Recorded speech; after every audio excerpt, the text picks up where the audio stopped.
मैं मनोज पांडे सर आज आपको संविधान का क्लास पढ़ाऊंगा। ये क्लास डेमो के लिए भेजा जा रहा है आपको। आप यदि ऑनलाइन क्लास पढ़ना चाहते हैं तो हमारे ऐप शिवम ला क्लासेज को प्ले स्टोर से डाउनलोड कर सकते हैं और रजिस्ट्रेशन कराकर आप ऑनलाइन क्लास पढ़ सकते हैं। ऑनलाइन क्लास की शुरुआत मंगलवार से होगी सुबह 9 बजे से। आइए, कॉन्स्टिट्यूशन में पिछले लेक्चरों में हमने संविधान की क्वालिटी या गुण या अच्छाइयाँ या विशेषताएं बताई गई थी। उन्हीं विशेषताओं में हम आगे बढ़ेंगे। अगली विशेषता आपकी है कि भारतीय संविधान की अगली विशेषता हम बताने जा रहे हैं कि हमारे संविधान में ये खास बात ये है कि इसमें डीपीएस अर्थात राज्य के नीति निर्देशक तत्वों का समावेश किया गया है। क्वेश्चन कैसे बनते हैं ये देखना है। जहाँ तक राज्य के नीति निर्देशक तत्वों की बात है, ये भारतीय संविधान के पार्ट 4 यानी कि भाग 4 में दिए गए हैं। अनुच्छेद 36 से लेकर 51 तक।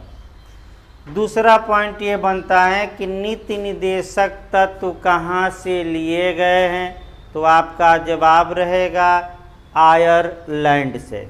इसी के साथ आप जब भी पढ़िए कि नीति निर्देशक तत्व कहाँ से लिए गए हैं तो 2 क्वेश्चन और को रिलेट करके याद रखना है। एक, मूल अधिकार कहाँ से लिए गए हैं यानी कि फंडामेंटल राइट कहाँ से लिए गए हैं, तो अमेरिका से लिया गया है। और मौलिक कर्तव्य या फंडामेंटल ड्यूटी कहाँ से लिया गया है, तो आपका जवाब रहेगा रूस से लिया गया है। यानी कि एक साथ आपको कोरिलेट करके 3 क्वेश्चन तैयार करना है, मूल अधिकार और मूल कर्तव्य के बारे में भी। राज्य के नीति निर्देशक तत्व ये राज्य के कर्तव्य हैं और राज्य के ये अपूर्ण कर्तव्य हैं। अपूर्ण कर्तव्य का मतलब ये हुआ कि ऐसी राज्य की ड्यूटी जिसको इन्फोर्स नहीं कराया जा सकता। इसका मतलब ये हुआ कि राज्य का कर्तव्य तो बताया गया है, लेकिन यदि राज्य इन कर्तव्यों का पालन नहीं करता तो आप कोर्ट का दरवाज़ा नहीं खटखटा सकते।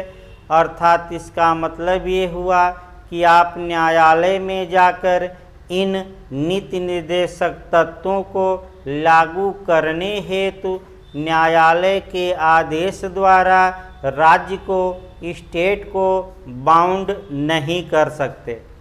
तो जो कर्तव्य तो हैं, लेकिन अगर कर्तव्य आपका कह सकते हैं कि वह कर्तव्य इन्फोर्सेबल नहीं है अर्थात प्रवर्तनीय नहीं है, तो उस कर्तव्य को अपूर्ण कर्तव्य कहा जाता है। इसी के उल्टा मूल अधिकार में आ जाइए कोरिलेट करके। मूल अधिकार राज्य के पूर्ण अधिकार हैं क्योंकि वह प्रवर्तनीय है। यदि फंडामेंटल राइट का स्टेट वायलेशन करता है तो हम आर्टिकल 32 के तहत सुप्रीम कोर्ट और आर्टिकल 226 के तहत हाई कोर्ट में पिटीशन दायर करके उन फंडामेंटल राइटों को इन्फोर्स करा सकते हैं। यानी कि मूल अधिकार आपका पूर्ण अधिकार है, जबकि नीति निर्देशक तत्व राज्य का जो कर्तव्य है वह अपूर्ण है। अगला देखा जाए, ये न्यायालय में प्रवर्तनीय नहीं है। अभी हमने बताया, इसका मतलब ये हुआ कि अगर राज्य इन कर्तव्यों का पालन नहीं करता तो इन कर्तव्यों को लागू कराने हेतु आप कोर्ट का दरवाज़ा खटखटा नहीं सकते। अगला देखा जाए, ये राज्य के नैतिक कर्तव्य हैं। नैतिक यानी कि मोरल। इसका मतलब ये हुआ कि भाग 4 में अनुच्छेद 36 से लेकर 51 तक में जो स्टेट की ड्यूटी दी गई हैं, ये एक तरह से मोरल ड्यूटी है। नैतिक कर्तव्य का मतलब ये होता है कि चाहे व्यक्ति उस नैतिक कर्तव्य को माने या न माने, उसकी इच्छा पर निर्भर करता है। आइए इसी को एक मोरल आपका ड्यूटी को आईपीसी में उदाहरण से हम यहाँ समझाते हैं।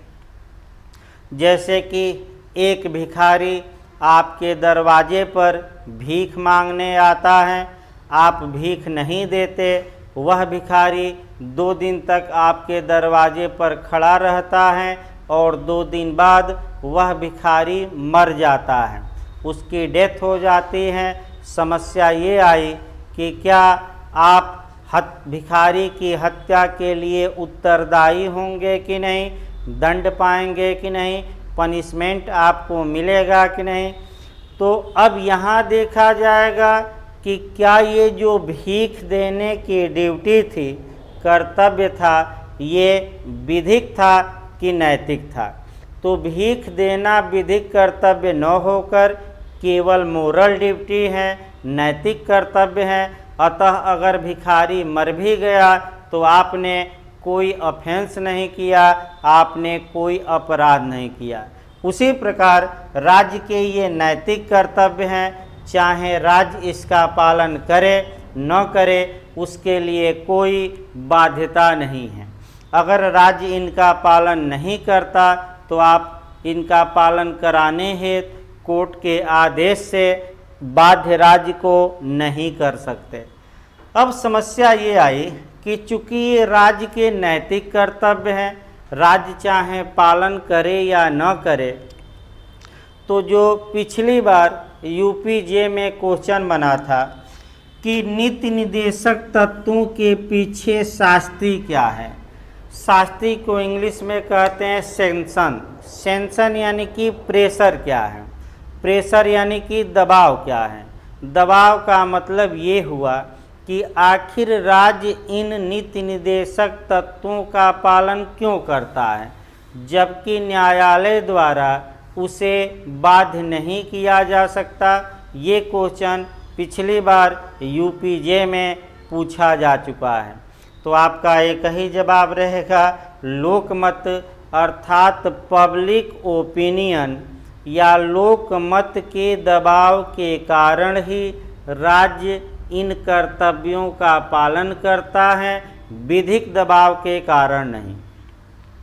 फिर याद रखिए, इन क्वेश्चनों के माने इस कह सकते हैं कि ड्यूटी के पालन के पीछे सेंशन क्या है, शास्ति क्या है, अनुशास्ति क्या है, राज्य पर प्रेशर किसका रहता है।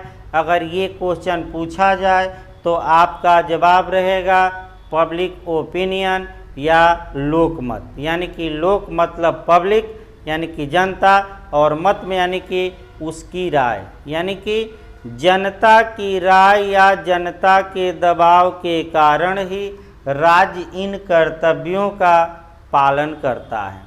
अगला क्वेश्चन भी कई बार पूछा जा चुका है, इसको भी आपको याद रखना है कि वेलफेयर स्टेट यानी कि लोक कल्याणकारी राज्य की अवधारणा भारतीय संविधान में कहाँ वेस्टेड हैं, कहाँ निहित हैं, कहाँ समाहित हैं। देखिए, राज्य 2 प्रकार का होता है। पहले दोनों प्रकार के राज्यों को समझिए और तब हम वेलफेयर स्टेट के बारे में आपको बताते हैं। राज्य 2 प्रकार का होता है। पहला पुलिस स्टेट यानी कि पुलिस राज्य, और दूसरा लोक कल्याणकारी या जन कल्याणकारी या वेलफेयर स्टेट। पुलिस स्टेट में राज्य का केवल ये कर्तव्य होता है कि विधि व्यवस्था बनी रहे, लोगों की विकास, लोगों का डेवलपमेंट हो रहा है कि नहीं, इससे राज्य का ज़्यादा मतलब नहीं रहता। अर्थात राज्य ये प्रयास करता है कि उसकी सत्ता बनी रहे, भले ही लोगों का विकास हो या विकास न हो। लेकिन वेलफेयर स्टेट में आपका ये है कि विधि व्यवस्था भी बनी रहे और आम जनता का होल डेवलपमेंट या संपूर्ण विकास या चतुर्दिक विकास कहिए या हर एक क्षेत्र में विकास भी हो। यानी कि वेलफेयर स्टेट का मतलब हुआ कि जनता विकास करे, समाज का विकास हो, आर्थिक विकास हो, सामाजिक विकास हो, राजनैतिक विकास हो, उसके पर्सनालिटी का विकास हो। इस कार्य को स्टेट स्वयं करता है। अगर स्टेट इन कार्यों को भी अपने हाथ में ले लेता है तो उसी को हम कहते हैं कि ये जो राज्य हैं ये वेलफेयर स्टेट हैं।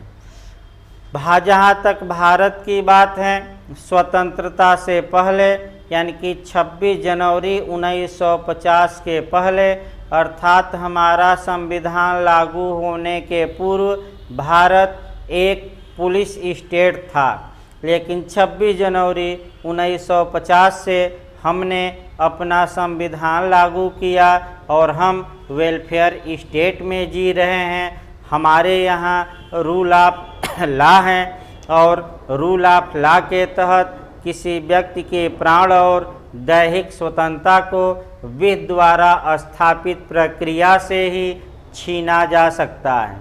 वर्तमान समय में यदि आप देखें तो रूल ऑफ लॉ का आपका स्टेट ज़्यादा वायलेशन भी कर रहा है, इसमें कमियां भी हैं हमारे कानून में। इस पर चर्चा किसी दिन किया जाएगा कि क्यों इस समय न्यायपालिका का कार्य कार्यपालिका द्वारा किया जा रहा है।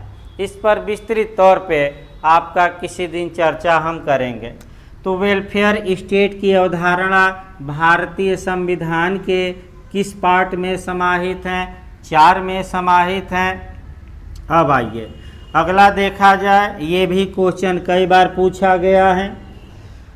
2 अमेंडमेंट आपको याद रखने हैं, 26वें संविधान संशोधन और 42वें यानी कि 42वें संविधान संशोधन द्वारा मूल अधिकारों पर नीति निर्देशक तत्वों को प्रिवेल कराया गया, अभिभावी कराया गया, अर्थात वरीयता प्रदान की गई। ये क्वेश्चन IAS और बिहार तमाम राज्यों में पूछा गया है कि किस संविधान संशोधन द्वारा नीति निर्देशक तत्वों को मूल अधिकारों पर प्रिवेल कराया गया। प्रिवेल का मतलब अभिभावी कराया गया, अभिभावी का मतलब कि मूल अधिकार और नीति निर्देशक तत्वों में टकराव होने पर नीति निर्देशक तत्व अर्थात DPS लागू होंगे। तो 2 संशोधन आप जरूर याद रखें। जहाँ तक चूँकि राज्य के कॉन्स्टिट्यूशनल ड्यूटी हैं, संवैधानिक कर्तव्य हैं, संविधान में दिया गया है, लेकिन इसकी सबसे बड़ी कमी ये है कि ये न्यायालय द्वारा इन्फोर्स नहीं कराए जा सकते, लागू नहीं कराए जा सकते, फिर भी इनका महत्व है। और ग्लेनविन ऑस्टिन ने तो राज्य के नीति निर्देशक तत्वों को राज्य की आत्मा कहा है। अर्थात भाग 4 में जो DPS या नीति निर्देशक तत्व दिए गए हैं वे राज्य की आत्मा हैं।